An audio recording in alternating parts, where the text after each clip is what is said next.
So River2Sea spoon, see it right there. I get a little bit of a look at it. And I've been catching most of my fish just pitching to the front of the dock. So there seems to be a lot of fish suspended out in front on the dock cables. Maybe just in the shadow that's being cast by the dock. So a lot of times that can tell you where on the dock to look. Like on this dock, a lot of the fish have been on that back side. That's where the biggest amount of shade is. They've been on that far corner. And then I'm pitching the spoon out. You know, most of the fish I'm seeing are in 20 to 35 feet.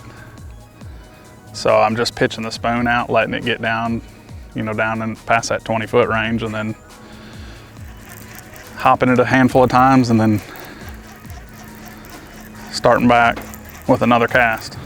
And you can play with how you hop it, you know. Sometimes I'll let it sit there and just give it a little hop like that. Something just touched it right there. Right here, I'm pretty much on the bottom.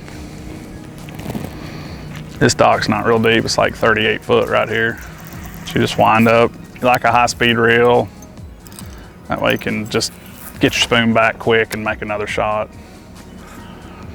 And for letting line out, you know, I'll make a pitch, a lot of slack in the line, but I'm following the slack as it goes down, because I want to see if that slack stops early, or if you might see your line jump and tell you one knocked it on the way down, you want to go ahead and jerk, see if you can snag that fish. I might hop it a time or two, and then I might open my bail and let it go some more.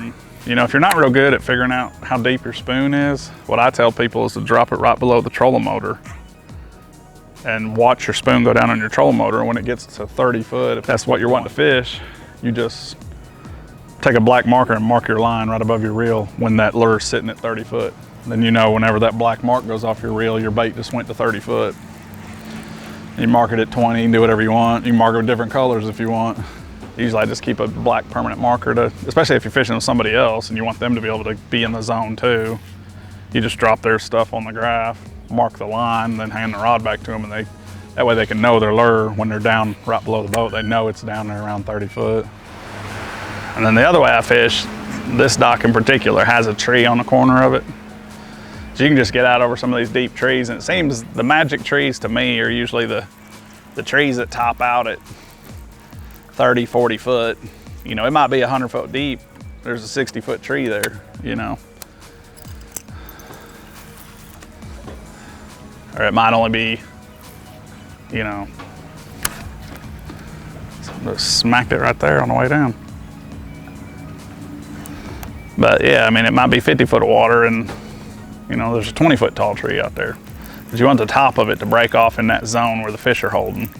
Pitching a spoon around these docks, it's like anything else. There are good docks and bad docks. You just gotta fish a lot of them.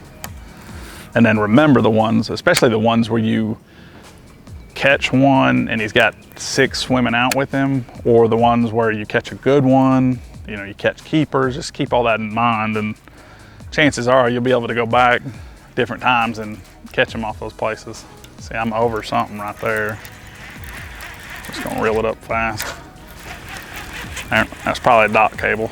That's another thing, you pitch your spoon in, you know, let it sink down, of course. You hop it, work it 4 or 5 times, and then once you think you're done, you know, usually a fish will follow it down. You hop it 4 or 5 times, they get it. I mean, you don't have to do it for 10 minutes. I think you're better off to get it down there, jerk it around, reel it up, pitch it back, let it fall. You know, that up and down a lot of times is what gets them going. You catch a lot just reeling it in real hard. So it's different than how we fish at home. You know, we jerk big spoons on the ledges, but You know, once the ledge bites is over, you just put your spoons away till next year. Doing this spoon jacking, as James Watson calls it, heck, I think you can still be doing this in November and December here. But anyways, this is a super fun bait. Get you some spoons. This River2Sea WorldWide Spoon's about to come out. It'll be out probably by the time this video goes, and I think you'll be real happy with it. It does a lot. It carries a lot in the water, and it's got an awesome stinger hook on it. I've caught several fish on this little stinger hook, not the treble hook. It's a good way to double too. A lot of these fish you pull out, they got 4 or 5 fish with them. If one comes up and hits the other end of the spoon and the fish is hooked on the treble hook, it's a fun way to catch them on a lake that's real clear where the bass like to suspend. A spoon can be a real, flutter spoon like this can be real effective.